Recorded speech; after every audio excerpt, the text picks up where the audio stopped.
तो हीरो ने अभी तक अपना सबसे बड़ा स्कूटर लॉन्च कर दिया 125 सीसी का, जो कि फैल्कन इंस्पायर्ड है।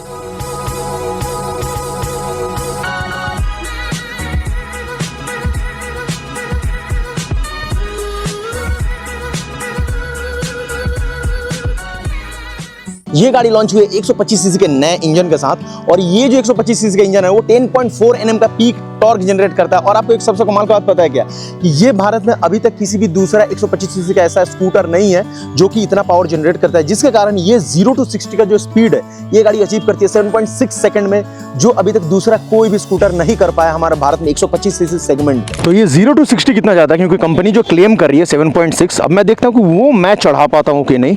सो मैं यहाँ पर टाइमर दे दूंगा, मुझे नहीं पता कितना स्पीड में जाएगी। सो 3, 2, 1।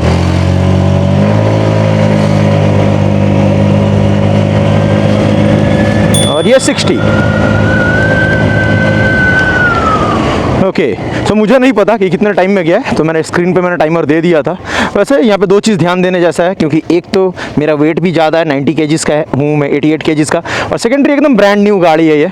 सो जब फर्स्ट सर्विस जब कंप्लीट होता है ना, तब गाड़ी का स्पीड आता है। अब उतने स्पीड देने के साथ स्कूटर्स का प्रॉब्लम ये होता है कि काफ़ी ज़्यादा डिसबैलेंस होता है, बट उसी चीज़ का ध्यान रखा गया है। इसमें नॉर्मल टायर्स नहीं दिया गया जो कि कन्वेंशनल स्कूटर्स में आता है। इसमें आपको 14 इंच का एलॉय यानी कि 14 इंच का एलॉय देखने को मिलता है, और वो भी 110 mm के टायर्स के साथ, यानी कि मेरे डोमिनार में जो टायर है ना भाई, इसमें डाल दिया गया। ये इतना चौड़ा है, जिसके कारण इस गाड़ी का जो बैलेंस है, हाई स्पीड पे भी जो 100-110 पे ये गाड़ी जाती है, वहां पे भी काफी ज्यादा बैलेंस रहने वाला है। अब इस वाइड टायर्स के कारण इस गाड़ी में इतना अच्छा बैलेंस आपको मिलता है कि आप चाहे यू टर्न लो, चाहे कॉर्नर पे चलाओ, चाहे आप हाईवे पे वेव करो, कोई भी फर्क नहीं पड़ता है। और सिर्फ सामने का ही नहीं, पीछे में आपको इसका देखने को मिल जाता है 120 mm के टायर, यानी कि जो पल्सर 220 जैसे मोटरसाइकिल में जो टायर आता है ना, उसे फिट कर दिया गया है इस स्कूटर के अंदर, जिसके कारण इसका बैलेंस और भी ज्यादा बढ़ जाता है। अब तेज तो भैया आपने चला लिया, फिर रुकने का क्या है, तो उसका ध्यान रखते हुए हीरो ने पूरे इस पे अच्छे से काम करा। और यहाँ पे आपको देखने को मिल जाता है 220 mm का पेडल डिस्क ब्रेक, वो भी किसका, बाइबर का इसमें ब्रेक देखने को मिलता है, और जो कि काफी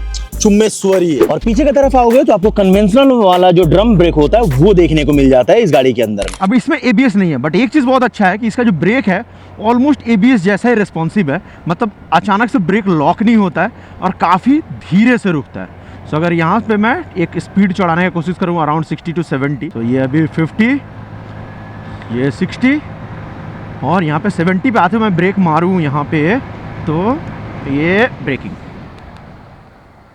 ओ भाई। सो ये अराउंड लगभग 30 फीट के बाद जाके, तो जो 75 का स्पीड था वहाँ से 0 आने में इसे लगभग इसने 30 फुट का एरिया इसने कवर करा है। तो जिसमें दो चीज़ ध्यान देना है, एक तो मैंने उतना भी ज़्यादा ब्रेक नहीं करा था, थोड़ा और जगह था, और दूसरा चीज़ ये है कि मेरा वेट भी है 88 kg का हूँ, तो अगर मेरे से कोई हल्का है तो उसके लिए ब्रेक और भी अच्छे से रिस्पॉन्स करेगी और भी जल्दी रुकेगी ये। अब ये जो एक्स्ट्रा इसमें ऐड करा गया यानी कि एक्स्ट्रा टेक्नोलॉजी, जिसके कारण इस गाड़ी में बहुत सारे आपको फीचर देखने को मिलता है स्क्रीन के अंदर। क्योंकि पहला चीज़ आपको मिलता है ब्लूटूथ का कनेक्टिविटी, यानी कि अपने फोन को कनेक्ट कर सकते हो, और SMS का कॉल का आपका जो अलर्ट है वो मिल जाएगा, कौन आपको कॉल कर रहा है, किसने आपको टेक्स्ट करा वो आपको दिख जाएगा। उसके साथ साथ आपको टर्न बाय टर्न नेविगेशन, यानी कि आपको फोन में आपको GPS यूज करने की जरूरत नहीं है, फोन को आप पॉकेट में रख लो, इसमें डाल दो, ये आपको पूरा जो रास्ता है वो दिखा देगा। सो इसके मीटर कंसोल को आप देखोगे तो पूरी तरह से ये आपको फुल LED का इन्वर्टेड सेटअप मिलता है, यानी कि ये ऐसा सेटअप है कि धूप में भी आप आराम से चला सकते हो, क्योंकि इसका जो हाईलाइटेड वाला हिस्सा है वो बैकग्राउंड बन जाता है, और ब्लैक जो इसका जो नंबर है वो ब्लैक में आता है, जिसके कारण आप धूप में ऐसा अगर आपका कंडीशन में आप चला रहे हो ना, तो आपको आराम से दिखेगा। और आप देख सकते हो कि धूप भी यहाँ पे काफी अच्छे से पड़ रहा है। और इसके अंदर आपको देखने को मिल जाता है ब्लूटूथ कनेक्टिविटी देखने को मिलता है, प्लस यहाँ से आप पूरे इसको टॉगल कर सकते हो, ये जो आपका स्क्रीन में जो भी है। सो यहाँ पे आपको फ्यूल गेज मिलता है, ये आपको स्पीडोमीटर मिलता है, यहाँ पे एक छोटा सा प्यारा सा घड़ी देखने को मिल जाता है, ये आपको टोटल किलोमीटर यानी कि ओडोमीटर।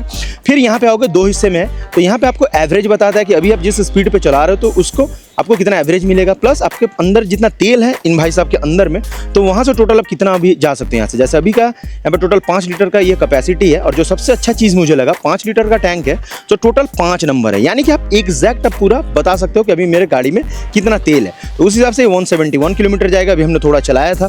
फिर इसको अगर आप टॉगल करोगे तो यहाँ पे आपको ट्रिप मीटर मिल जाता है, फिर एवरेज, फिर टाइम मिलता है कि आपने इस टाइम में, मतलब लास्ट का टाइम में पकड़ लो, आपने 3 घंटे में आपने कितना किलोमीटर राइड करा, कितने के स्पीड में करा, तो ये सारा चीज़ ये दिखाता है। फिर अगर और भी टॉगल करूँ तो आपको ट्रिप 2 मिलता है, यानी कि आप 2-2 ट्रिप आप एक साथ आप पूरा मैनेज कर सकते हो। फिर यहाँ पे आओगे तो आपको ब्लूटूथ कनेक्टिविटी यहाँ पे देखने को मिल जाता है, और यहाँ पे डेट के साथ, ये जैसा मंगलवार और आज 11 मार्च है, तो ये पूरा प्रॉपर डेट बता रहा था। ये बहुत अच्छा चीज़ मुझे लगा कि मुझे अपने घड़ी या फोन में मुझे देखने का जरूरत नहीं है। और यहाँ पे नीचे की तरफ आओगे तो एक्स्ट्रा जितने भी आइकन्स है ना, यहाँ पे नीचे डाल दिया गया, जैसे कि आपका स्टार्टर मोटर का, साइड स्टैंड का, हाई बीम का, यहाँ पे पेट्रोल लो एमटी का, मतलब जब आप यहाँ पे चले जाओगे ये रिजर्व में तो ये रिजर्व का है, ये इंडिकेटर्स का, और ये i3s का, क्योंकि हीरो का जो टेक्नोलॉजी है i3s इसमें आता है, तो ये उसका आपको डेडिकेटेड यहाँ पे देखने को मिल जाता है। और टेक्नोलॉजी का दूसरा जो सबसे अच्छा चीज़ है कि इसमें आपको USB चार्जर मिलता है। मेरे को जो सबसे अच्छा लगा, जो मैंने पिछले वीडियो में भी आपको दिखाया था, कि यहाँ पे USB चार्जर ऐसे आपको बाहर से निकला हुआ मिल जाता है।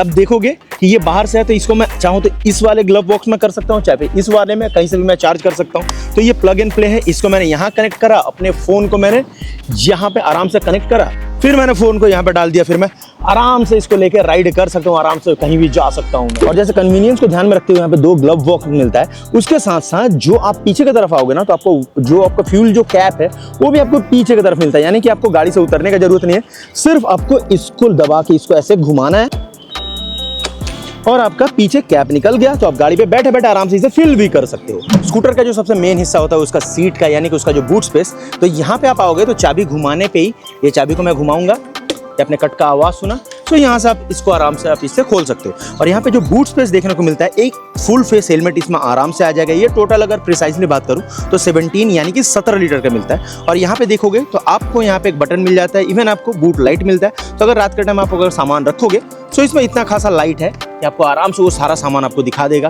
पीछे की तरफ आपको कुछ नहीं मिलता है, सिर्फ आपको मिलता है यहाँ पे हीरो का, यहाँ पे ब्रांडिंग देखने को मिलता है, हीरो का लोगो, प्लस यहाँ पे देखोगे ये जूम का लोगो देखने को मिलता है, और थोड़ा सा खूबसूरत सा पैटर्न यहाँ पे डिजाइन करा गया है। उसके अलावा कुछ भी नहीं है। तो आपका ये 17 लीटर में आई होप आपका इतना जो सामान जो होता है, लाइक हेलमेट के साथ साथ आपने बाजार करने गए, बाजार का सामान है, आप आराम से रख के इसमें लेके आ सकते हो।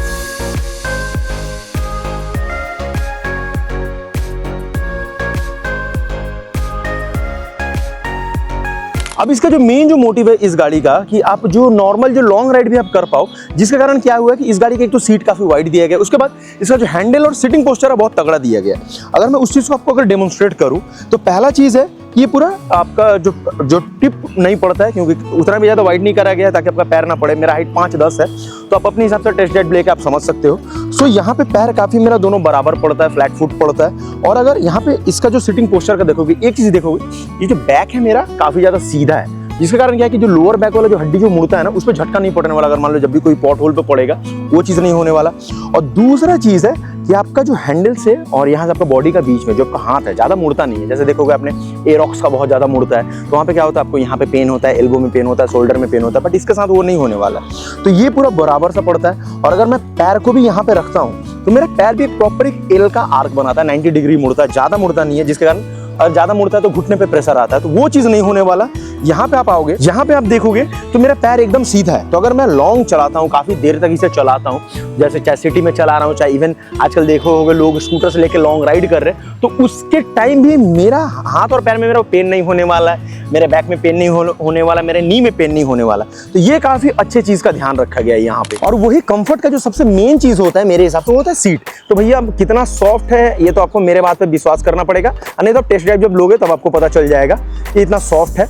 और जो सबसे अच्छा है कि पिलियन जो सीट है ना, पिलियन सीट को भी देखोगे बराबर रखा गया है, ताकि अगर पीछे भी कोई बैठे तो सामने की तरफ ना आए, या फिर अगर आप ज़्यादा तेज एक्सेलरेट कर रहे हो तो पीछे की तरफ हो ना निकले, तो इसको बराबर रखा गया। वहीं पे अगर सामने की तरफ देखोगे, जो मेन जो आपका राइडर जो सीट है, वो यहाँ से एक आर्क दिया गया ताकि आपका बैक यहाँ पे पीछे से हिप रेस्ट करे, आप पीछे की तरफ ना आ जाओ। और ये थोड़ा काफ़ी लंबा दिया है कि आप इसके आगे ना हो, यानी कि आप अच्छे से काफ़ी देर तक इसमें बैठ सको। उसी कंफर्ट का दूसरा हिस्सा आपको मिल जाता है, इसमें सॉकर्स देखने को मिलता है, नॉर्मल सॉकर। ऑब्वियस सा बात है, यूएसडी आता नहीं है स्कूटर्स में।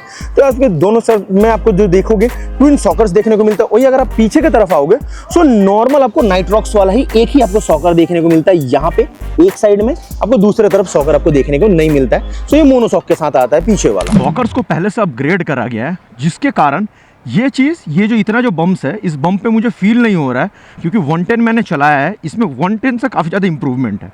और सॉकर के साथ साथ इसका सीट को भी और भी थोड़ा सॉफ्टी से करा गया है, जिसके कारण दोनों मिलके ना बहुत ही अच्छा सा मेरे को कुशनिंग दे रहा है, मेरे को अच्छा सा कंफर्ट दे रहा है। तो जो भी जो बम्प्स आ रहा है यहाँ का, जैसे रोड का भी कंडीशन देख सकते हो, तो इस पर कोई ज़्यादा कोई मुझे फ़र्क समझ में नहीं आ रहा है। सो ये डेली कम्यूट के लिए बहुत ही ज़्यादा आइडल है, खास करके अगर आप ये सब जगह पे रहते हो, इधर के लोकल लोग भी हैं, तो इन सब सड़कों पे आपको वो परेशानी नहीं होने वाला, स्पेशली क्योंकि जब पीछे का जब झटका पड़ता है ना तो लोअर बैक पे ही लगता है। सो लोअर बैक पे काफ़ी ज़्यादा आरामदायक रहने वाला है। और अगर लाइट सेटअप का बात करूं तो ये अभी तक का सबसे अनोखा है, अभी तक दूसरे भी किसी भी इस सेगमेंट की गाड़ी में नहीं है। जो कि पहला चीज़ आप देखोगे ना, इसका इंडिकेटर एक तो यहाँ पे इंटीग्रेटेड है, उसके साथ साथ ये देखोगे एक ये जल रहा है, फिर उसके बाद अगला जल रहा है, ऐसे करके पूरा जल रहा है। तो इसको कहते हैं सिक्वेंशियल ब्लिंकर्स, और ये इस सेगमेंट में पहली बार किसी गाड़ी में दिया गया है। ऐसे आपको कार में दिखेगा, ऑडी BMW में आपको दिखता है, अभी नए नए दूसरे ह्यूंडई के कार में, बट ये स्कूटर में पहली बार दिया गया इस सेगमेंट में। उसके साथ अगर आप सामने की तरफ आओगे तो यहाँ पे आप देखोगे तो ये आपको डे टाइम रनिंग लाइट यानी कि DRL देखने को मिलता है। उसके साथ साथ यहाँ पे डुअल प्रोजेक्टर LED हेडलैम्प देखने को मिलता है भाई, जो कि काफी ज्यादा ब्राइट है। अगर रात रहता तो मैं आपको दिखा पाता, बट ये काफी ज्यादा ब्राइट है। और अगर वही आप अगर पीछे की तरफ आओगे, टेल लैम्प मिलता है, वो भी क्या स्प्लिट, इससे पहले कभी भी नहीं मिला इस गाड़ियों में, मतलब इस सेगमेंट की गाड़ी में। तो यहाँ पे देखोगे ये इसका टेल लैम्प है और इसका इंडिकेटर है ये नीचे की तरफ है, और जहाँ पे टेल लैम्प हुआ करता है तो वहाँ पे खूबसूरत सा हीरो का यहाँ पे लोगो दिया गया। तो ये काफी कूल सा ये दिखता है। ये पीछे देखोगे ना, जो डियावेल है, डियावेल जैसा लगता है जो डुकाती वाली, वैसा कुछ ये लुक देती है और काफी खतरनाक सी लगती है कि ये साथ में अगर जले। अब आप सोच के देखो, अगर कोई यहाँ पे हजार्ड इसमें जलाता है, मतलब चारों इंडिकेटर एक साथ, तो ये चारों एक साथ कितना खूबसूरत दिखेगा। और सिर्फ खूबसूरती ही नहीं, लास्ट वाला जो जूम 110 था, जो अगर किसी के पास होगा तो उन्हें ये बात पता है कि उसके हैंडल में बहुत गंदा वाइब्रेशन होता था। आप 40-50 का स्पीड क्रॉस करते ही हैंडल वाइब्रेट करता था, जो कि इस गाड़ी में इस बार वो चीज नहीं है। उस चीज को पूरी तरह से इम्प्रूव कर दिया गया, और खास करके बड़े टायर्स देने के कारण ये गाड़ी काफी ज्यादा स्टेबल हो गई है। तो इस वीडियो को एंड करने से पहले जो मेन चीज है उसके बारे में हम लोग जानेंगे कि वो गाड़ी का प्राइस कितना है। तो ये टोटल को 2 वेरिएंट में देखने को मिलता है, एक VX वेरिएंट, एक टॉप वेरिएंट में मिलता है। और इसका जो एक शोरूम प्राइस स्टार्ट होता है 86,900 यानी कि 86,900 रुपए का। और जो हमारे कोलकाता में जो इसका ऑन रोड प्राइस पड़ रहा है वो VX वेरिएंट का पड़ता है 1,01,116 रुपए ऑन रोड, और जो इसका टॉप वेरिएंट है उसका पड़ता है 1,07,000 ऑन रोड, 1.7 लाख। थाला फॉर अ रीजन। बात तो सही है। और ये वीडियो में जितना भी अपना राइडिंग शॉट देखा ना, नितिन के कारण है। ये आज मेरा DOP था, इनोवा में बैठा हुआ था सामने की तरफ, और मेरा जितना राइडिंग शॉट है इसने लिया है लेट के इनोवा के अंदर में। तो भाई थैंक यू सो मच। सो अभी हमारा ये रिव्यू यहीं पे खत्म हुआ। आपने अगर मेरे को इंस्टाग्राम पे फॉलो नहीं करा तो आप मेरे को इंस्टाग्राम पे फॉलो कर सकते हो, और मेरा अगर आप व्लॉगिंग कंटेंट देखना चाहते हो तो मेरे चैनल सूरज सिंह राजपूत का लिंक आपको डिस्क्रिप्शन में मिल जाएगा। आप वहां से मुझे मेरे उस चैनल पे सब्सक्राइब कर सकते हो, इवन मुझे इस चैनल पे भी कर सकते हो और भी सारे रिव्यूज देखने के लिए। तो भैया इस नोट पे मैं आपसे मिलता हूँ नेक्स्ट वीडियो में। Till then ride safe, use helmet and respect your parents, respect your country. जय हिंद।